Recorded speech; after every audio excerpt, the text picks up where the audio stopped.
जय हिंद। आज हम लोग डिस्कस करेंगे रेडियस ऑफ गायरेशन। तो पहले हम बताएंगे कि रेडियस ऑफ गायरेशन होता क्या है और इसके लिए हम लोग एक एक्सप्रेशन डिराइव करेंगे। तो the radius of gyration of a body is the distance from the point to the axis of rotation and the point will be that point where whole mass of the body is supposed to be concentrated।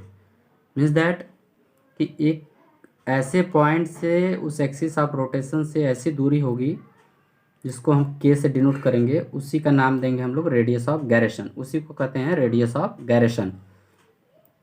तो जो एक point होगा P, एक ऐसा point है जहाँ पर हम लोग सपोज करेंगे कि इस बॉडी का पूरा मास इस पॉइंट पी पे कंसंट्रेट है, और इस पॉइंट पी से और जो ये डिस्टेंस होगी एक्सिस ऑफ रोटेशन से जो डिस्टेंस होगी वही होगा हमारा रेडियस ऑफ गायरेशन। तो सीधा सीधा हम कह सकते हैं कि रेडियस ऑफ गायरेशन एक डिस्टेंस होता है। तो हम लोग यहाँ पे इसके लिए एक एक्सप्रेशन डिराइव करेंगे। तो ऐसा हम लोग बॉडी को सपोज किए, एक बॉडी है जिसका मास क्या है, m है। तो स्टार्ट करते हैं। Consider a body of mass m। एक ऐसा बॉडी है जिसका मास m है, consisting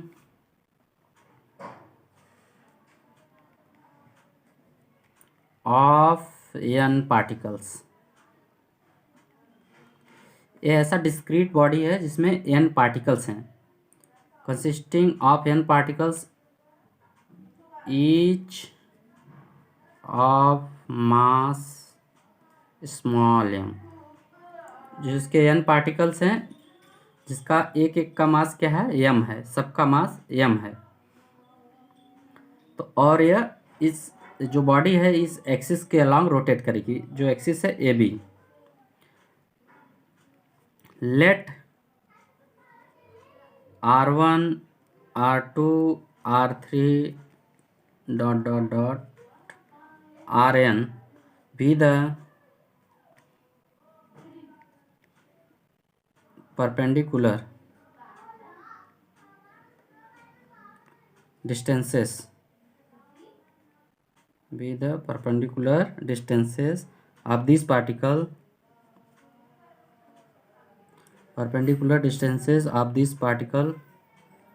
from axis of rotation। जो R1 R2 R3 है, सब क्या है, डिस्टेंसेस है, जो पार्टिकल्स हैं उनके डिस्टेंस है एक्सिस ऑफ रोटेशन तक के, परपेंडिकुलर डिस्टेंस है R1 R2 R3, और ऐसे ही n पार्टिकल्स हैं तो Rn डिस्टेंसेस है। और इन्हीं पार्टिकल्स का जो डिस्क्रीट पार्टिकल्स हैं इस बॉडी के, इन्हीं पार्टिकल्स का अगर सेपरेटली हम मोमेंट ऑफ इनर्शिया निकाल के सम कर दें तो पूरे बॉडी का क्या आ जाएगा, मोमेंट ऑफ इनर्शिया। तो ये हम लोग निकालने की कोशिश करेंगे। Moment of inertia of the body,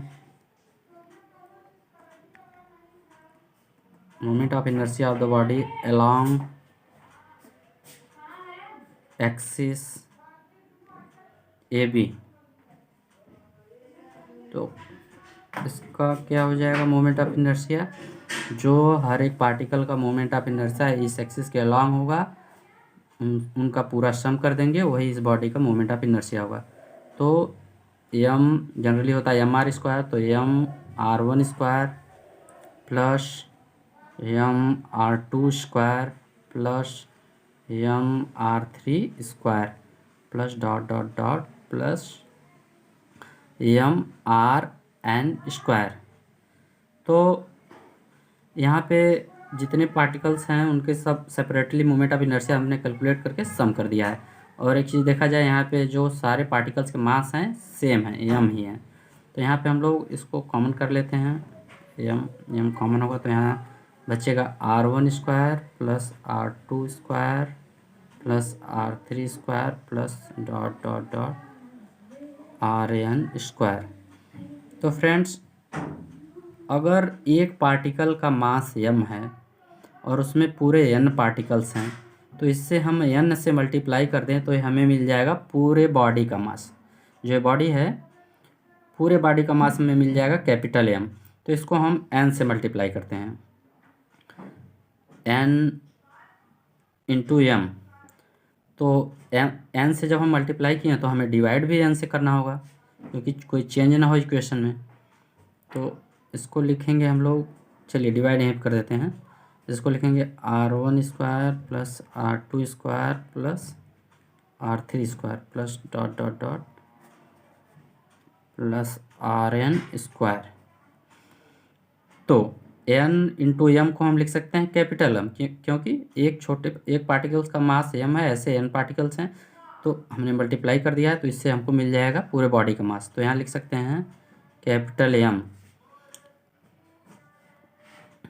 R1 square plus R2 square plus R3 square plus RN square. ऐसे n को इसके नीचे लिख देते हैं हम लोग n। तो ये हमारा एक एक्सप्रेशन आ गया moment of inertia of the body.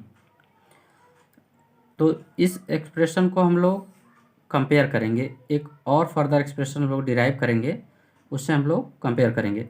तो ये क्या है हमारे पास, पूरा moment of inertia of whole body. अब जैसा जान रहे हैं कि हम लोग ये इसका रेडियस ऑफ गायरेशन के है, और इस पॉइंट से इसका डिस्टेंस है जो के है, और इस पॉइंट पे सपोज करेंगे कि पूरा मास कंसंट्रेटेड है इसका।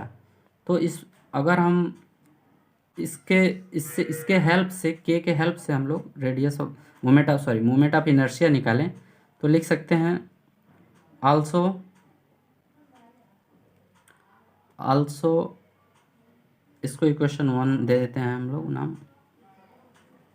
Also I is equal to M K square. तो यहाँ पे देखिए, जो अब यहाँ पे जब इससे हम लोग के डिस्टेंस को लेकर मोमेंट ऑफ इनर्शिया निकाल रहे हैं, तो यहाँ पे हम लोग सपोज करेंगे कि इस जो पूरा बॉडी है, सारा इसका जो मास है इसी पॉइंट पी पे है, और यही पॉइंट पी से रिवॉल्व करेगा इस एक्सिस के अलोंग। तो इसका जो मोमेंट ऑफ इनर्शिया होगा इस एक्सिस के अलोंग क्या होगा, एम के स्क्वायर। इसको हम लोग इक्वेशन 2 ले लेंगे।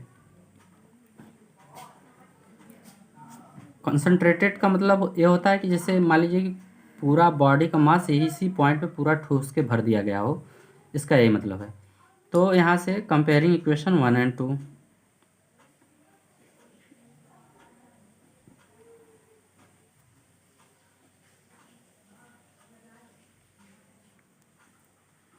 इक्वेशन 1 and 2, इससे हम लोग कंपेयर करेंगे।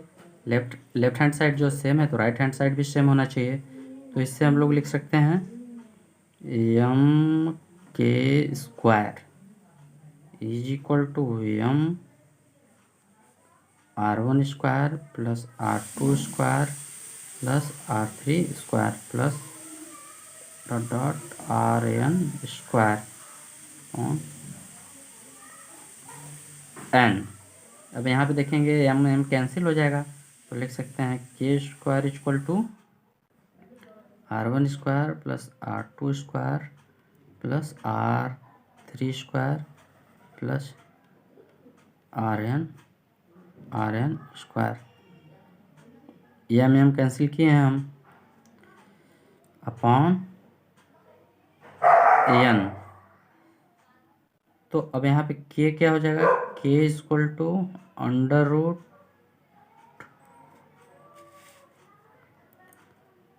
R1 square plus R2 square plus R3 square plus dot dot dot plus RN square upon n। तो यहाँ पे हमारा डिराइव हो चुका है K is what, under root R1 square plus R2 square plus R3 square plus dot dot RN square upon n। It means it is the root mean square of the distances of the perpendicular distance from the point to the axis of rotation. तो इसको हम लिख सकते हैं RMS root mean square distance of the particles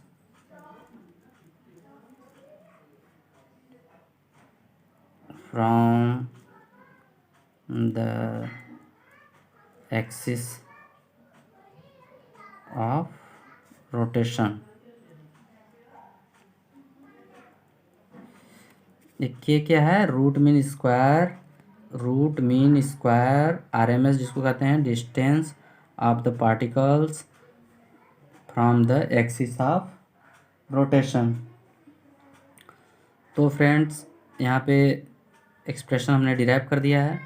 ये हमारा radius of gyration का expression होगा। ये क्या है? एक डिस्टेंस है, इसलिए इसका सीजीएस और एमकेएस यूनिट होगा। सीजीएस होगा सेंटीमीटर और एमकेएस होगा metre. Thank you, that's all for today.